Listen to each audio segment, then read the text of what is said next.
Mind you, a full night stay at the hospital, total bill was $28. A surgery with 2 surgeons, total bill was $2,800. Did you sleep in the hospital that night? I did. I surely did.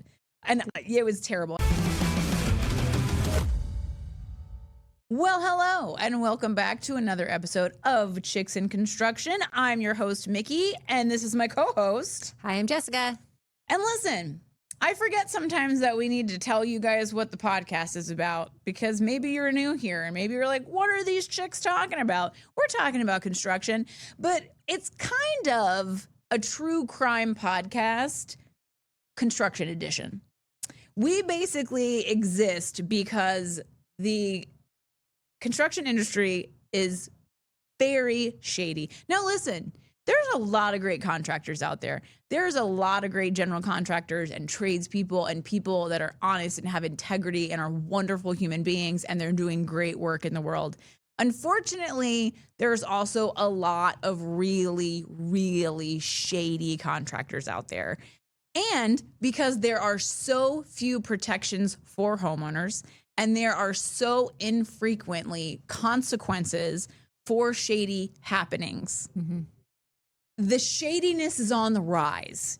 And so this podcast exists to help you, the either homeowner or the potential homeowner or the want to be a homeowner one day, know how to navigate the world of construction.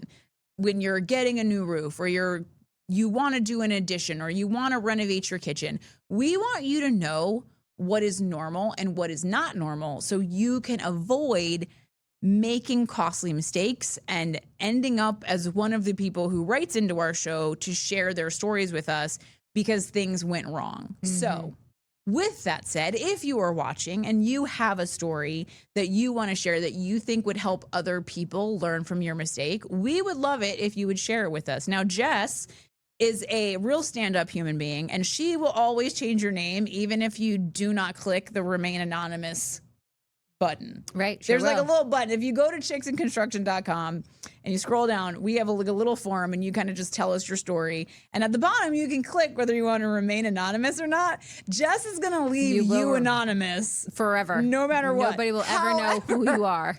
The contractor, we ain't changing their name. No, Nope. If you give us their name, we tell. If you tell us what their name is, we gonna tell everybody what their name is. So that is the point of the podcast.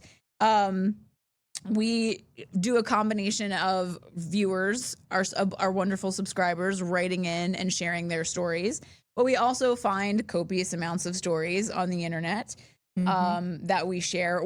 I'm currently stalking a story that on our next podcast we're going to share, that I'm very excited about it because it is a super influencer. His handle is the Dad Chats. He's a lawyer out of Minnesota, I believe, that got scammed by his builder who built the house that he just bought and moved into. And he is so outraged at how unfair and like all of the injustice of it all that he is starting to like share more about the stuff, which I think is great, because the more people need to know about this, and he has a freaking huge platform. So next podcast, we're going to cover his story because it's a real doozy. So that's what we do here. We share stories, we talk about it, and we help you guys come up with game plans on how you can avoid becoming one of the statistics. We also do a thing called Chicky Chat. It's really for our subscribers that just like to hear the happenings of other things that are happening in other people's worlds. Yep. So the ones that are nosy want to know a little bit more. And like, I'm 100% probably the nosiest person that I know. I'm just gonna be honest. And I realize this because I live with my husband, my delightful husband, who is the least nosy person I've ever met. Like, when something shady happens on a job site, he does no investigation. When like something happens and there's some tea, I cannot go to Hector and be like, hey, what is the tea? He doesn't know the tea because he's like, there's tea to be had. He's like, I was working. And I was like, part of your job is finding out the tea. And he's like, that's not my job description. You're like, well, you know what? At your next review, it will be. That's right. That's right. We sit down for your quarterly review, sir. I'm mad at it. But it's funny too, because like, so my niece, who also lives with us, she is terrible with like the details. Like she'll come home and like tell me something crazy because she works at RGU. She works for Breeze Airways. Oh my, y'all, the stories. They're good stories, but she gives me like the basics. Like the bare men. So like I'll follow up with like what I think are very good questions. And she's like, oh, I didn't ask that. And I'm like, so what you're saying is I'm the only nosy person that lives in this house. Yep. And it's, yeah, pretty much. So that's what that's about. Last episode, we talked about Jess's vacation. Which was lovely. She went on a European cruise, fancy cruise. She lived her best life. I did. She brought them children's. Oh, you know what I was going to tell you? I guess the algorithm knew that I was traveling and it was serving me up new things for people who travel. So I don't know if you've seen, it's like either a bracelet or like a keychain where you get the flags. Oh, yes, I have. Each like place you've been. It sends me that too. Yeah, and I was like, oh, that's cute. I like that better than the scratch off thing because listen, I just keep going to the same places over and over again, and the scratch off map just feels like a failure to me. Because but now, if you get a bracelet, you're only going to have one charm on it. But I still got a charm. Like it still feels somewhat rewarding. Whereas I look at the map and I'm like, you've done nothing with your life. You're hysterical. Yeah, I think I'll probably get the kids the keychain, not the bracelet, because they will absolutely lose them. They lose 100%. things. Yeah, your kids have gone so many places. That feels like a flex. That's like a playground flex. Like some kids show up with like, oh, I got this new toy. And your kids show up with like, oh, I got 20 countries under my belt. Say something. Probably really that is not happening on the playground. No. But it would if I was there. And it's hard to like get them to understand that this is not normal. Something that everybody gets to do. For real. So, like especially the little one. So she turned 8 while we were in Venice. Yeah, the day that we were leaving, as one does. She got cannolis for her birthday breakfast. But she's like, oh, when she was leaving school, because she's telling all of her friends that she's going on vacation because we left right after school got out. She's like, oh, we're going on vacation, and like one of the kids is like, oh, me too, and she's like, oh, are you going to Italy too? And they're like. No, we're going to Orlando. No, they're going to the Outer Banks. Oh, so that or Myrtle Beach. Yeah, and so and there's nothing wrong. No shade; those are great vacations. But like they weren't leaving the state that we are in. Homegirl don't have a passport. Yeah, and then like people will tell me they'll be like, oh yeah, we're waiting for the kids to get a little bit older. Meanwhile, their kids are older than what I started with. You've been traveling with them since they were like wearing diapers and having binkies. You're like, no, we doing this. Yes. Cora left. We went to Mexico with her and my son when she was 18 months old. Listen, Cora's like, habla español, my guy. Yeah. So like you just do it. And once you do it, it becomes the normal thing and they understand the expectations and what they can and they cannot do. They're like, oh, I'm going to wait till they get older. You know, you understand how it is to travel with kids. I was like, yes, mad easy. Like you give them snacks, you give them a movie, give them that iPad, put the earbuds in, see when the plane lands. Yeah. Like they get up, like the little one will get up at least twice to use the bathroom. Yeah. On a long flight. And the other one, she'll hold it as long as she can because she hates a airplane bathroom, and so do I. And we let the kids pick who they sit next to. Do you really? Yes. Oh, like because we split. Okay, I'm gonna guess. Lana, Brad, Cora, you. Yep. Yep. And now I know them children's. Cora will sometimes want to sit next to Brad, but Lana will be like, "Oh, but I really want to," and like You're like, you could, none of one of you could sit with me. I don't care. I don't. Jess is like, how do I say this and not sound like a monster? I love both my children the same, but Lana wiggles and is very neat. She's younger. She is 100% the baby of the family. And even though we have tried very hard to make her. Me and Lana have had beef. Let's just put it, I have beef with it. She's now 9. She's 8. Oh, she's 8. She was 7. I had beef with a 7-year-old. 7-year-old. Uh-huh. Listen, you should expect that from me. Yep. All y'all should expect that from me. But yeah, so the fact that Cora always ends up with me on the plane is such a blessing because she's quiet. We'll play games vibes together and we'll watch the same movie. But Cora will rat your ass out. Don't get it twisted. She's vibes, but she is secretly texting Jess everything I say and do while I'm babysitting her. She's like, did you know that Miss Mikki is kind of the worst? She did not say that. She did not say that. But yes, she does. Okay. But you went on vacation too. I did. So it was so funny. Jess goes on vacation and I'm like, okay, as soon as you get back, we're going to get in the studio and record all these episodes. And then I'm like, hey, just kidding. I have to go to El Salvador for 2 weeks because Hector has to have his gallbladder removed. And I was like, why are you going there for a gallbladder surgery? You live in the United States. So, oh God. So we pay, I think, almost $30,000 a year for our health insurance, which is a crap ton of money. And it's like, wow. Yeah, it's insane. And it's premium healthcare, whatever. So he finds out he has like a gallbladder attack in January, and we go to the emergency room and they're like, oh yeah, you have gallstones. But it wasn't like you need to emergency remove it. It was like it needs to be removed. He just had like a little flare up. Mm-hmm. So he goes meets with the surgeon. The surgeon's like, yeah, you got to have it removed. We schedule the surgery, and then they call us like a couple weeks before the surgery, and they're like, hey, your deductible is this. So it's going to be like $3,000. But they're like, but the hospital has a facilities fee, and the facilities fee is $5,000. What? How does insurance not cover that? Yeah, and they're like, oh, we don't cover that. A facilities fee. So it was going to cost almost $10,000 to have a planned routine surgery with our crazy expensive insurance. Now, part of the problem was Hector was very upset about, as he says, not having his factory original parts. Hector thinks of everything in car terms, apparently. He doesn't want any special trash in there.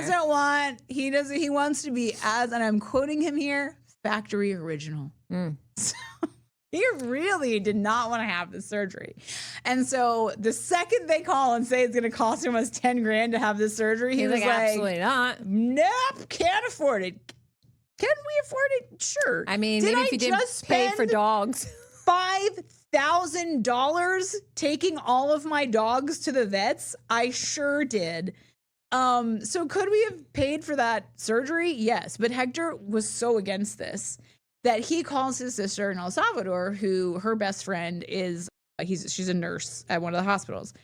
And he's like, just ask your bestie, like, how much a gallbladder surgery costs in El Salvador. And it's just, so you guys, Hector is Salvadorian. So he is an American citizen, but he was born in El Salvador. And she comes back, she's like, $1,500 white glove service. He's like, all right, we're going to El Salvador. So homeboy convinces himself, and by proxy me, because apparently I am easily influenced, that he's going to get there and they're going to tell him he doesn't need to have the surgery. So I go into this thinking I'm going on vacation for 2 weeks. I'm going to pick out all the shells. Oh, yeah. I'm like, I book a resort at our favorite resort at the beach, at my favorite beach in El Salvador. And let me tell you, I love El Salvador. I love that country. Do they need some infrastructure? They sure do. But once we get to like the spot that I love to be at, like I could just live there forever. So I book our resort, and in my mind, I'm thinking, no, nobody's having surgery. We're just going on vacation. So we get there Friday. He goes to the doctor Monday. Mm-hmm. Immediately, the doctor's like, oh, no, you got to have it removed. Now, this doctor had been practicing medicine since before either one of us were born, and we old. So he was very up there old in the ages. But you would never have guessed his age. Like you never would have guessed that he was 81 years old, ever. Like, ever. He was in such great condition. Like, he obviously Was he the surgeon? Yeah, he was a surgeon. Oh, those steady hands at 81. Well, let me tell you. So the whole situation was like jarring because I don't know why I convinced myself that he was not going to have surgery because Hector was so sure that he was going to get there and they were going to somehow be able to treat it. No, they were like, no, you absolutely need to have your gallbladder removed and like tomorrow. So we go from like, I'm on vacation to all of a sudden we're having surgery tomorrow. And like the level of shenanigans that then proceeded to happen was like, oh crap. So we have to get another Airbnb that's way closer to the hospital because we have to be at the hospital the next day at 4:00 in the morning. Oh, they didn't just let you stay at the hospital. They kicked you out to. Well, they were like, come back tomorrow. Like, you're going to have the surgery. See you tomorrow. So I'm like, I go into like planning mode. I have to get an Airbnb that's closed. We still have an Airbnb at the beach. And I'm like, we'll be back. But for a little while, we're going to be in San Miguel. So we get this other Airbnb and we're like, Alyssa's flying in. So like my niece couldn't come with us the day we left. Like she had to come a couple days later because she had to work. So like I had to send my nephews to go to the airport to get her. And like, it was so much. So then he also had a hernia. So they're like, all right, well, we'll take the hernia out and take your gallbladder out. $2,800. We're like, okay, sounds great. Nowhere in my mind was I thinking my translator, i.e. Hector, is not going to be conscious. And if anything goes wrong, I'm not going to be able to communicate with anyone. And let me just tell y'all, Google Translate don't work. Google Translate for medical is a hoe. terms. And the live translation from Meta Glasses is also a hoe that be lying to your face. Like I was like testing them out when we were in the doctor's office and they were like, the two of them were talking about like the procedure and everything. And at one point, according to the Meta live translation, they're talking about unicorns. And I was like, I'm pretty sure they're not talking about unicorns. Like maybe you might see a unicorn. Like, if you see a unicorn, don't go towards it. After it was over, I asked Hector, I was like, at any point in this conversation, did you mention a unicorn? And he's like, what? And I was like, yeah. According to Meta live translation, you were talking about unicorns. And he just started laughing. So Hector, like the surgery is supposed to be 2 hours. So 4 hours in, I'm in a full-blown panic. When I tell you that Google Translate was shitting the bed. Did you stay in the hospital the whole time? Yeah, waiting? I stayed in the hospital the whole time. I can't communicate with his sister. His sister's trying to go find out. They're not telling her anything. And I'm like starting to really panic. Like I go into the bathroom and I'm like having like mini cry sessions because I don't want to freak his sister out. So I'm just like hiding in the bathroom crying a little bit. And just by the grace of the Lord, Hector's best friend, who's also Salvadorian, just happened to be there in like on vacation at the same time we were there. So I text him and I'm like, listen, I'm about to have a panic attack. Hector's been in surgery for 4 hours. It was only supposed to be 2 hours. I can't understand anything. Google Translate is not translating. I am freaking out. Are you close to the hospital? And he was like, I'll be there in 5 minutes. And like the freaking, like, because he was like, did like 3 tours in Afghanistan. Like the soldier he is, he was literally there in 5 minutes. And he saved the freaking day. So I know Juan does not watch this podcast. Juan is not So even did they tell really you a fan why? of me, but he saved the freaking day. Why Shout his out to surgery Juan. took so long? So it wasn't that he was in surgery for that long. It's that he was in recovery and they don't have, like, their protocol is they don't tell you how the surgery went until they're out of recovery. Instead of coming in and saying, hey, everything went well. He's in recovery. He's in recovery. They wait until they're bringing him up from recovery to be like, see, he's fine. That's because they've had too many people during recovery. So like Hector comes up and he was like fully out of the sedation and everything. And the first thing he says is, I want you to know, Mikki, that the second I woke up, I asked the nurse if they have told you that I'm okay. And the nurse told him no. And he was like, understand the seriousness of what I'm about to tell you right now. go tell my wife that I'm okay because she is crazy. They did not heed that advice, and I almost had a panic attack. Juan Carlos saved the day. It would have been nice if they told you that is the way that they do things. Probably because they just assume everybody knows that that's how they do things, because nobody comes from the U.S. to go have surgery in El Salvador. Apparently not.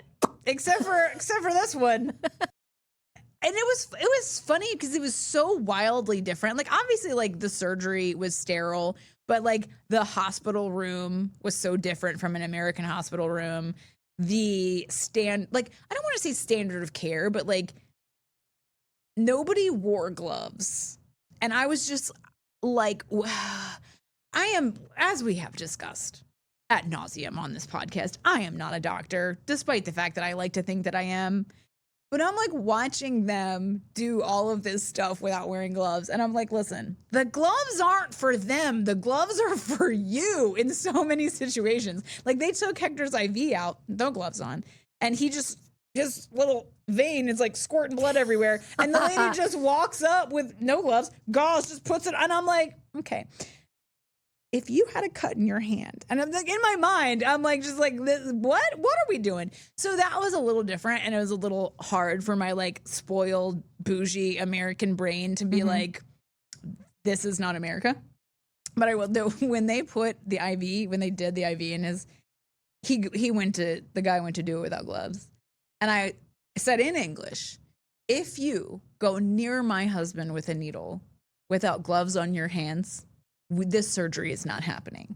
And he didn't understand what I said, but he understood what I said enough to put those freaking gloves on. It's so wild how things are so different. So different. And like, then it makes you wonder, like, obviously they do it without gloves all the time, and they don't have any negative repercussions from it, because if they did, then they would be wearing gloves. So it makes you think, like, do we really? Are we all the way over the top? Because seriously, like, I mean, we're over the top a little bit. 100%. Oh, we're over the top. So like, it was crazy because like, so the doctor who operated on Hector, it was him and his son. So the son did the gallbladder because they have the same technology that we have. They didn't like cut him all the way open. They did the it's like where what is it called? I can't remember the name of it. As we've discussed, not a doctor, but they went in with the little machine. Laparoscopic, that one.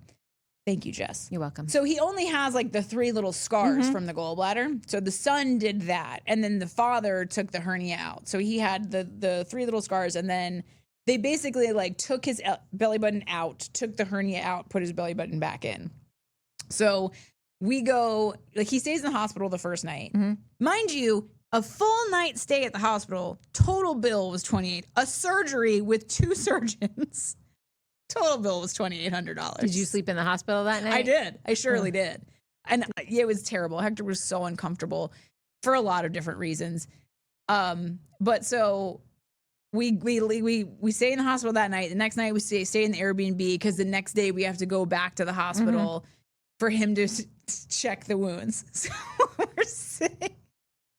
we're sitting in this office that could be a nail salon. Like, it's nothing compared to like how doctors' offices are here. And he like lays down on this little bench, and the guy opens this, and it's like this medical bed is like from the 80s. He opens this metal drawer. That's where all his tools are. He like susses through all the tools that he needs. He grabs the ones he needs. He puts them in this little container. He puts this liquid on it. I'm assuming disinfectant. And no gloves. And he's like, hey, disinfected his hands. He's like, it's fine. It's fine. So then like I'm standing there just because like as if I'm a doctor, like as if I'm going to catch him doing something wrong because I'm insane. He's like, hey, hold this.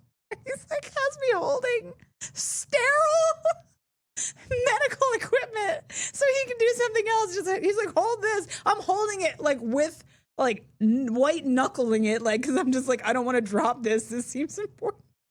So officially, I'm a doctor now. I assisted in a medical procedure, and it was the same thing. So then we get to go back to the beach, which is actually a really great way for Hector to recover, because if we had been home, he would want to be doing all the things. He would want to be playing with all his special trash, and you can't lift anything heavy after these surgeries. So it was great that we were in a place where he couldn't do anything. And the whole purpose was just to chill. We go back to the beach, but then the day before we leave, we go back to the doctor and same thing. He's like going to take the stitches out and he's like, hey, hold this. Hey, do you mind just like cutting that stitch right there? He was showing me because 2 of the stitches he needed to leave in. And he's like, hey, let me just show you how to do this. He's like, you can do this at home. Sure can. Let me just sterilize some pair of scissors. Pretty much. My best friend, I told this to my best friend, her husband is a doctor, and she goes, Mikki, absolutely do not take the stitches out. She's like, Matt, I can take the stitches out for you. Like, do not take the stitches out. And I was like, listen, in a pinch, will I take them out? Yes. But like, if I've got somebody that can do it without, causing problems, we're going to go that route. But so that was my vacation, guys. It was still a vacation. I love El Salvador. We're gonna build a house there. Like, and she's gonna have a guest room for me. Oh, I am. I'm a big fan. You do definitely need to be able to speak Spanish. Like, lessons were learned. I'm so spoiled because Hector's always there. Mm-hmm. But like, any time I tried to translate or communicate with anybody when Hector was not there, what kind of Spanish is it? Is it Spain Spanish or is it like Mexico Spanish? It's Central American Spanish. It's Central American. It's not España Spanish. It's the other kind. And I do definitely think that they have. And I know all the countries have their own special dialect, but it's more that South American. The dialect Mexican. that they speak does not. The translation apps just don't pick it up. Like, there were so many times where like it would translate it and then it would say like this, and then the word would just be like, meh. It was so bad. Yeah. So Google, if you're watching, which I know you're not, do better. Like, it was so bad. I should also learn Spanish, which I'm working on. I don't know how I'm going to do it, but I am determined. I started learning it. If you took it in high school, it starts coming back to you. We'll see. So, all right, let's get to our story. Dun, dun, dun. This one was really, I have a friend who's a house flipper. And so when I saw this story, I was like, ooh. So today we're talking about every homeowner's dream. You walk into a house and it's absolutely gorgeous. Brand new white kitchen, quartz countertops, fresh paint, designer lighting, luxury vinyl plank flooring. I didn't realize that was as desirable as it is, but it is apparently a very big deal. Beautiful bathrooms. Everything looks brand new. You look at your spouse and you think, this is it. But what if I told you that some of the prettiest homes on the market are hiding ugly secrets? Yeah, this reminds me, when I was looking for a home down here, my real estate agent would be like, lipstick on a pig, Jessica. It's lipstick on a pig. That's such a Southern term. Yeah. I was like, I don't understand what you're saying the first time. I was like, why would you put lipstick on a pig? And she's like, they made something look pretty so that you don't see that it's really ugly underneath. I was like, facts. Lipstick on a pig. Got it. That was one of my dad's favorite phrases. He had some real good ones. Yeah. His favorite insult was, have you ever seen an asshole wrapped in plastic? And people would be like, no. And he'd be like, pull out your driver's license. He was such a jerk. And that's how I'm me. It explains so much. It explains so much. God. So we've walked into homes that looked amazing for the first 5 minutes. Then we start looking closer. Cabinets were beautiful, but they were installed over rotted subfloors. Fresh paint? Well, that's covering up active water damage. Luxury bathrooms? Built without waterproofing. Brand new flooring? Oh, that's installed over mold. Unfortunately, this happens more often than people realize. Yeah, and today we're diving into documented lawsuits and real homeowner stories involving flipped homes, concealed defects, seller disclosure disputes, and what every buyer needs to know before falling in love with a beautiful renovated house.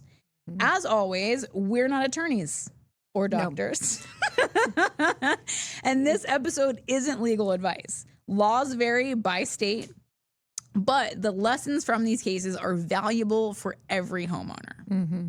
So picture this. A home hits the market on Thursday. The listing photos are stunning. Every room looks like it belongs in a magazine. Open shelving, modern fixtures, fresh landscaping. The description says, completely renovated from top to bottom. By Friday afternoon, there are 6 offers. By Saturday, it's under contract. Sound familiar? Sounds like everything that has happened in the state of North Carolina in the last 5 years. Yeah. Not so much right now, but depends on the neighborhood. Yeah, that's true. So for most places, this is today's real estate market. Yeah. Buyers are emotional. They've lost out on multiple houses. They're afraid that if they don't move quickly, that they're going to lose it to somebody else again. Yeah. And unfortunately, that's exactly when mistakes happen. People stop asking questions. They assume because everything is new that everything was done correctly. And that's a dangerous assumption.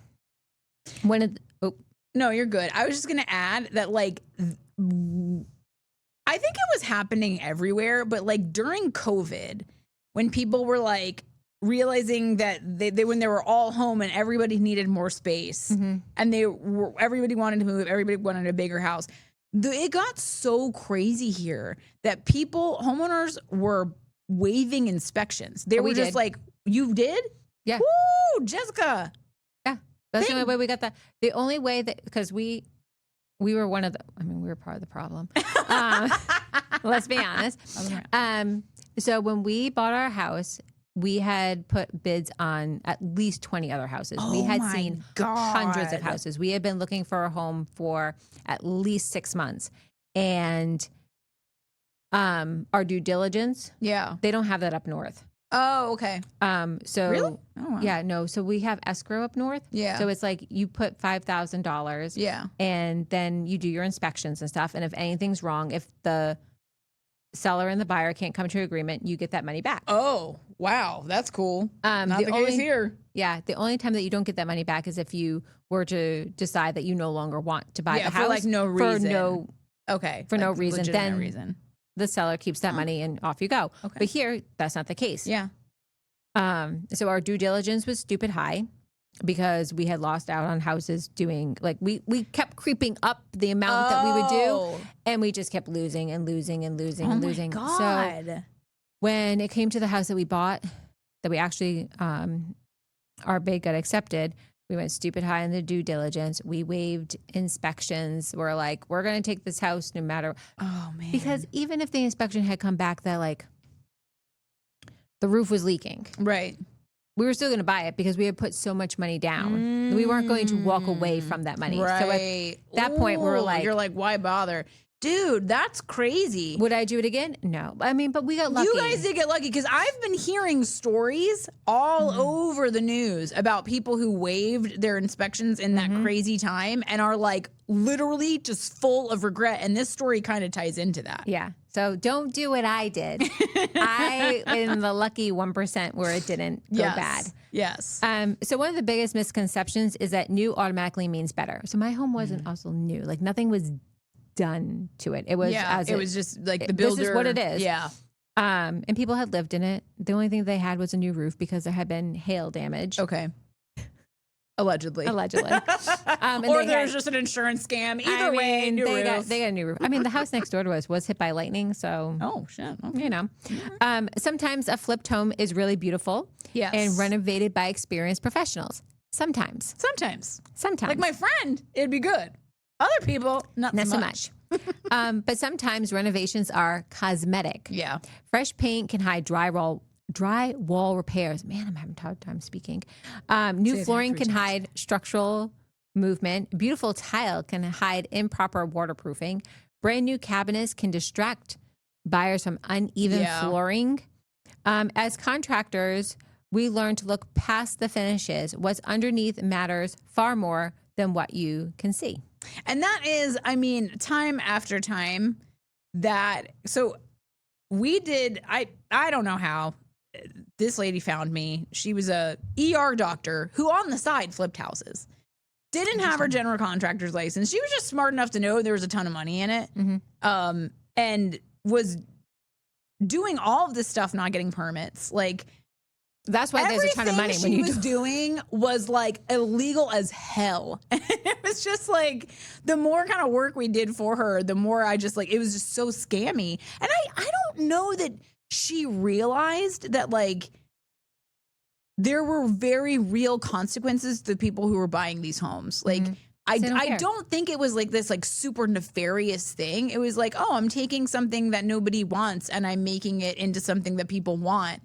Like, I think she was coming from it but like for the people that were buying that house, they were absolutely buying things that were, they slapped some paint on something that needed to be ripped out and replaced, and instead it just got painted, and they went into it thinking, oh, I'm not going to have to do any repairs on this house, only months later to be like, oh, we had to tear out all the drywall and rewire the house. That's insane. Yeah, like nuts sauce. So homeowner teaching moment number 1 is to never judge a renovation by its finishes. Instead, ask, were permits pulled? Because like I was talking about this lady, she did not pull permits and she moved things. Like, she did major plumbing stuff and did not pull permits.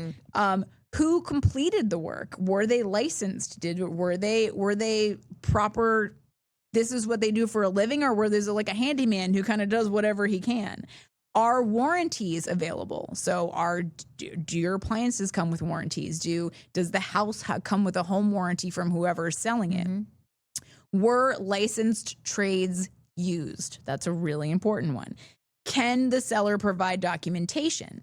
If the answers to these questions are vague, which if you have a shady house flipper, they absolutely will be vague, you should run, not walk. In the script, it says slow down, but in Mikki language, run away from that. Don't walk away. Do not buy it. Run. So one of the landmark cases involving seller disclosures is Johnson versus Davis, decided by the Florida Supreme Court, which to me is wild that this was in Florida, because as we have discussed, Florida is a different universe. Like, they do what they want there. Florida man is a real thing. I didn't make that up. They did. So here's what happened. The buyers purchased a home after the sellers reassured them that the roof was in good condition. And roofs in Florida is a really big deal because they have so much hurricane activity and so much high winds that hurricane strapping and like your roof being strapped down appropriately is a super huge deal. I don't know if that has anything to do with this story, but just so you guys know, a roof in Florida is a much bigger deal than a roof here. So after moving in, the buyers discovered serious roof leaks and that the seller already knew about. So the buyers sued. The Supreme Court, the Florida Supreme Court, which in Florida, when you hear Supreme Court, you think like, oh my God, like it went through all the different courts. Their base level court is the Supreme Court. So just so we're clear about that. I learned that when I was doing the research, and I was like, way to make it seem way more formal than it actually is. So the Florida Supreme Court ruled that when a seller knows about facts that materially affect the value of the home and that those facts aren't readily available, the seller has the duty to disclose them to the buyer. That is also the case here in North Carolina. It's in most states. It is in most states, because like I know the same thing was in Georgia for that house that I like investigated for the buyer who was kind of in the same situation. It was flipped and so many things were wrong. The disclosure is, you have to, if they find out there's something wrong, they have to disclose that, or they can be sued and be found liable. So the discussion, that decision fundamentally changed seller disclosure laws in Florida and has influenced decisions in many other states. And that case is still incredibly relevant today.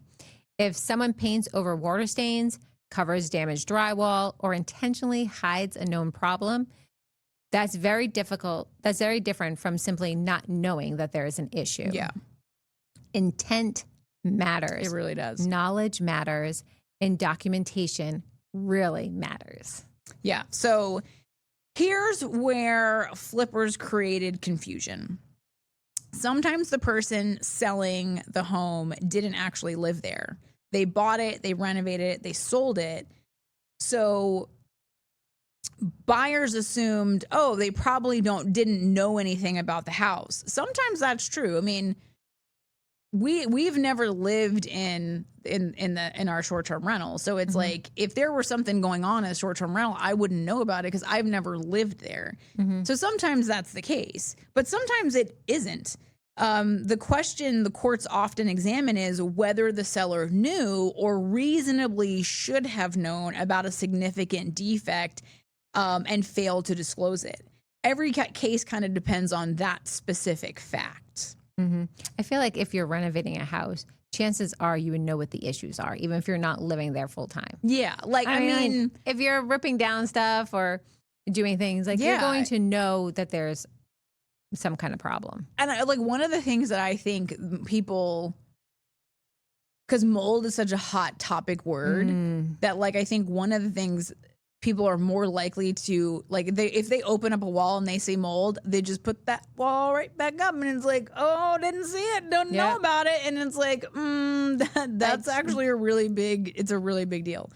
So homeowner teaching moment number 2 is before making an offer, ask for the seller's disclosure statements. Compare it with inspection reports. Ask specifically about previous leaks, mold, foundation repairs, and structural work. If major renovations were completed, ask who performed them and whether permits were obtained. Those questions may feel uncomfortable, but they're much less uncomfortable than paying for a $75,000 repair after closing. So when this next segment is when the inspector misses it, which is kind of a hot topic right now. One of the biggest misconceptions buyers have is the home inspector will catch everything. Let's be clear, they absolutely will not. So home inspectors are no different from general contractors in the sense that there are some really great home inspectors out there that really know their stuff and have been doing this forever and they know what to look for. And there are home inspectors that took a class online and now call themselves home inspectors. Apparently in some states, you don't even need to have any experience. You can just open up a company and say you're a home inspector now. So, and there's language, like when you hire a home inspector and you sign the contract, you void any kind of legal responsibility that home inspector has. Like they have language in there that basically frees them from being sued or being held accountable for missing anything. Like it basically says we're going to look with our eyes around your house. And if with our eyes, we don't see anything wrong, then we don't see anything wrong. But if you find out later that there was something wrong, it's not our fault. That's pretty much what every single home inspection. Like that. It's like being a weatherman. Like you can be wrong all the time and not have repercussions. I want to get paid. Like home inspections aren't cheap. Like I think for the townhouse, which was a new construction build, we still did it anyway, just because of the things that we've seen on this podcast. We still had a home inspection. Yep. It was probably like $200 or $300. Like they're not cheap. And for them to be able to do this work and have absolutely no consequences if they miss something is bananas to me. So, they absolutely won't. The home inspection is a visual inspection. Inspectors genuinely don't open walls. They don't remove flooring. They don't dismantle showers. They don't perform destructive testing. If a problem is hidden, it may not be discoverable during a standard inspection. Yeah. I've had home inspectors miss air quotes things that were visually obvious and they still weren't held accountable. Like putting all of your faith into the home inspector is a mistake. And it was funny because I was giving Jess a hard time about not getting a home inspection, and we're sitting here talking about how home inspections are kind of a waste, a bunch of bull. But at the same time, it's like, but if you have a good home inspector, then they do catch something that helps you. So it's one of those things where it's like, you're almost damned if you do or you're damned if you don't. Exactly. I've opened walls that looked perfect from, well, I haven't opened walls, but like walls have been opened in my home that look perfect. Let's be honest. I am not taking a sledgehammer to anything. They're perfect from the outside. Yeah. And inside you find black mold. Yeah. Missing insulation, rotting framing, improper electrical work. None of that is visible until after demolition. Yeah. So that's why buyers should understand the limitations of a standard home inspection. If something raises concern, it may be worth bringing in a specialist, a structural engineer, roofer, plumber, or mold assessor. Yes. Before closing, rather than relying on the general inspection itself. Yeah. I feel like the general inspection is a great way for you to look through, like, get an idea of if you need to bring a specialist in. Mm-hmm. Like if, and I feel like anybody who's ever gotten a home inspection before they're gonna hear this with their whole souls. Like the inspection report reads, HVAC has blah, blah, blah, blah, blah, consult an HVAC specialist. So basically the entire home inspection report just tells you which specialists that you now need to consult with. Mm-hmm. So it's like the syllabus to the class you're about to take. It's letting you know these are the things that you need to look into, mm-hmm. and then you need to hire the specialist. So let's go through lawsuit number 2. When as is doesn't mean anything goes. One of the biggest misconceptions in real estate is the phrase as is. People hear those words and they think the seller has zero responsibility. That's not always true. An as is sale generally means the buyer accepts the property's condition, but in many states that doesn't allow the seller to intentionally conceal known material defects or commit fraud. A great example is the Florida Supreme Court decision we discussed earlier in Johnson v. Davis. Even though the buyers are expected to do their own due diligence, sellers cannot simply hide major defects they know about and then rely on the as-is language to avoid responsibility. Yeah, so there's a huge difference between I didn't know and I knew, covered it up, and hoped you'd never find it. Those are two very different situations. It's like, imagine buying what appears to be like a perfect home, like that, like, because I've renovated every home that I've ever lived in. And I imagine that there's going to be a day, right, where like the house that I move into, like it's move-in ready and I don't have to do any renovations. And I can only imagine buying something that I'm like, it's perfect, it's move-in ready. And 3 months later, a heavy rainstorm comes through and water starts dripping from the recessed lighting. Then another leak appears. A contractor removes a section of the drywall and behind the wall, everything is black. It's mold. It's rotted. And there's obvious previous repairs. That's the part that where this becomes an issue, because they knew it was a problem. There was a previous repair and they didn't disclose it. So evidence the leak had been happening long before the home was sold. Suddenly that beautiful renovation doesn't seem so beautiful anymore. And here's something that buyers rarely think about. Fresh paint isn't proof something was fixed. Sometimes it's proof something is covered. Yeah. So you might walk into a newly renovated home and you immediately look at ceiling texture differences. That would be a clue that something was wrong. Yeah. So if you see like a ceiling, so if they have popcorn ceilings and like one side looks like the traditional popcorn ceiling everywhere, and then the other side seems like something happened there, that's because there was a repair there. They pulled the drywall out, and then it's almost impossible to match texture. Yeah. Like you have to be really skilled because nobody does popcorn ceilings anymore. It's also with just paint, because we had one of my darlings, made their toilet overflow on the, of course, on the second floor. Of course they did. It wasn't on the first. And it was shortly after we had moved in. And so I saw the spot on my ceiling and I was like, oh crap. So like we had somebody come in and make the hole, but they repaired it. Yeah. But I can still see where it's the exact same color paint. Yeah. But I can see where it's different. Yeah. Something like that. You can't hide it. Yeah. You can't hide it. They tried to, though. They did. Well, I did. Well, I mean, you're not selling your house, No. but also that's not a continuous issue. Like, No, shit that was happens. just, you know, Kids overflow toilets. kids overflow toilets. It's amazing what So they I'm throw in told. there. There's new baseboards only in one room. Uneven flooring transitions. Brand new trim around one window. And fresh caulking everywhere.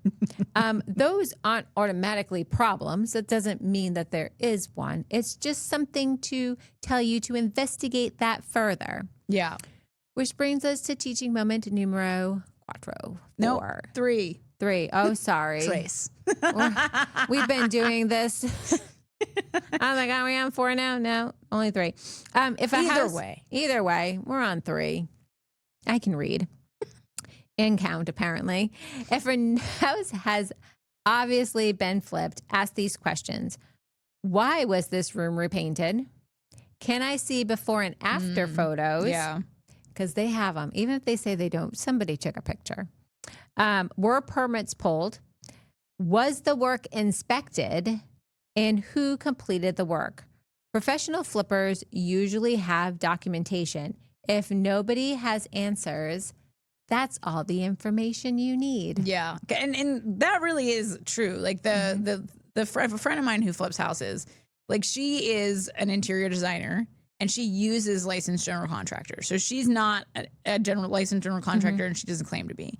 But she always has before and afters. She documents everything because she knows like an informed home buyer might ask these questions and she wants to have that information available. So when somebody doesn't, you know, they're making everybody else look bad. They are making everybody else look bad. And the truth is, right, like if they don't have that information, yes, they're going to find somebody who's not going to ask those questions and you might not buy that house. You might miss out on buying that house. More than likely, that's probably a good thing. It could turn out where those people will live in that house for 15 years and they have no problems. But when somebody does a massive renovation and they don't have any kind of documentation, they don't have any kind of proof that, you know, oh yes, we pulled permits. These are the contractors we used. Everybody was licensed. Everything was above board. Statistically, the chances that you're going to end up having problems are pretty high. So another case that's often comes up in discussions about seller disclosures is Obed. How do you say that? Just, I don't know. Obed versus another doozy. Schulmeyer. That was decided by the Washington Supreme Court. In that case, the sellers knew the property had a termite infestation. Ew. The buyers didn't. The sellers failed to disclose it. The courts found that remaining silent about a known latent defect could constitute fraudulent concealment. Why does that matter? Because termites, hidden water damage, foundation movement, mold behind walls, these are all examples of conditions a buyer may not disclose during a normal walkthrough. So think about it. You spend 45 minutes looking at a house, maybe 2 hours during an inspection. You're making a decision on what might be the biggest purchase of your life based on very limited knowledge and just looking at it. And that's why documentation is so important. I mean, it really is wild. So across the country, investigative news organizations have documented homeowners who purchased beautifully renovated homes only to discover serious concealed defects after closing. Common themes included bathroom remodels without waterproofing. That is one of the biggest, and to be like really upfront about that, the waterproofing movement only happened within like the last, I'm going to say like 5 or 6 years. It could be like 10 or so years. But when I first started doing drywall 21 years ago, there was no waterproofing happening in showers. You were like lucky if the builder put a drywall, like a mold resistant drywall behind the tile. So it was like at one phase it was the upgrade was you were using mold resistant drywall and then tiling to it. Then it changed to, okay, we're using like a concrete backer board putting the tile directly on that. Then it changed to this full waterproofing system because the water intrusion, it was getting so serious that there were like these steps, these progressions. So that is one of those things, especially too, if you're buying an older house, to know that you don't have the kind of waterproofing that they are putting into new construction homes. Like because now it's code, but back then it was just like, do whatever you want. Yeah. We didn't know any better. And if you're updating something now and you're not getting it inspected, then there's a good chance then that water intrusion, that waterproofing was not done correctly. So there's bathroom remodels without waterproofing, decking built without permits, which is super common, roofing installed over damaged sheeting, electrical panels modified improperly, structural beams cut during renovations, which I have seen that all over the place, and fresh paint concealing previous water intrusions. These stories often end with expensive litigation because proving who knew what and why and when they knew it is rarely simple. And here's the frustrating part. Sometimes the contractor is gone. Sometimes the flipper created an LLC that's already dissolved. Sometimes warranties have expired. Sometimes insurance doesn't apply. And that's why preventing the problem is always cheaper than fighting over it later. Do you want to do homeowner number 4? Really number 4 this time.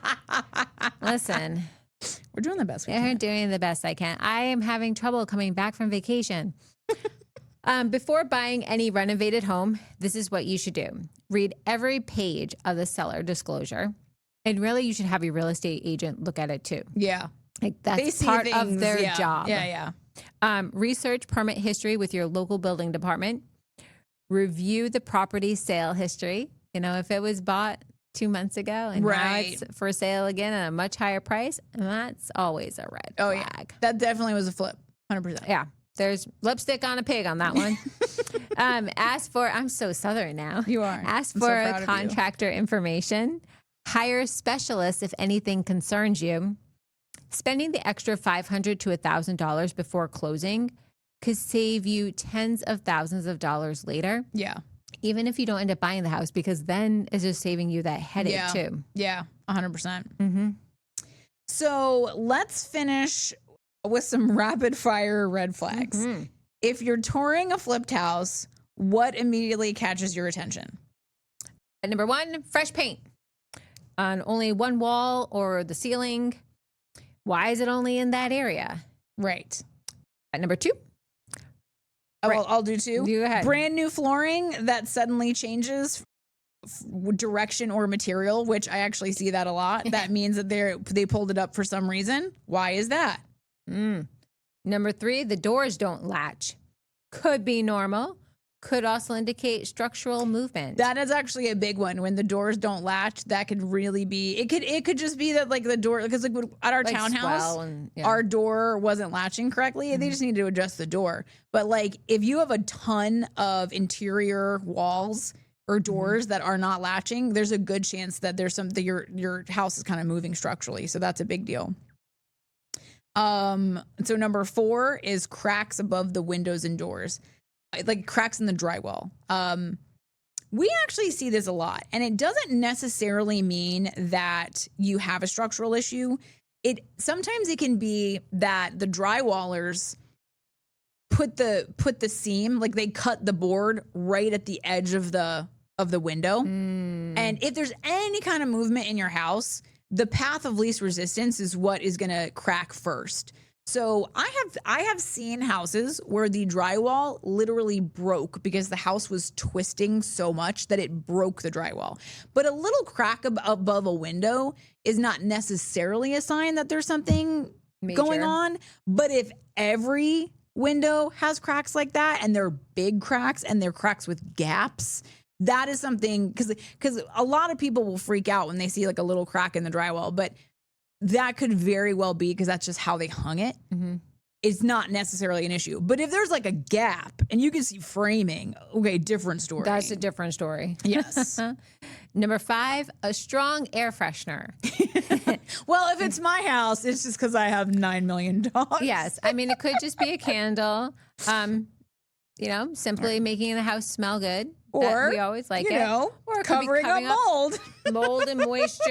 And so if there's a little hint of something else under there, you might want to look into it more. Yeah. The next one is recently painted basement walls, which we don't have a lot of basements in North Carolina, but I know up north they have a lot. I love a basement. And why that's a potential issue is because if it's recently painted, then is it covering up a water intrusion? Is it covering up leaks? Is it covering up that that waterproofing is failing? Mm-hmm. You want to do number 7? Yes, number 7 is no permit documentation despite extensive renovations. That should immediately trigger more questions. Yeah, and there's a lot of people who I know have bought renovated houses from that lady that they just bought it, didn't know there was not a single permit pulled. New. We love it. I'm like, man, I really hope that works out. So today's message isn't that every flipped house is bad. Far from it. Many professional renovators